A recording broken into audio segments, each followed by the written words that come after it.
Quel rôle peut jouer la concurrence? C'est un de vos dada.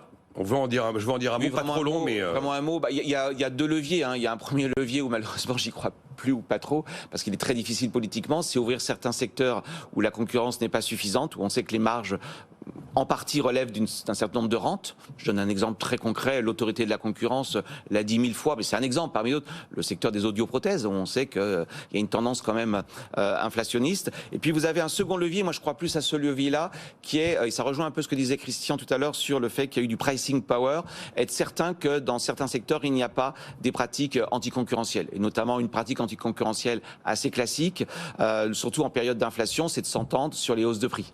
Ça s'appelle un cartel. Oui. Et donc là, on voit bien... C'est votre ancien boulot. Hein, voilà, on voit bien le rôle que peut avoir une autorité de concurrence, juste que pour nos auditeurs soit bien fixé.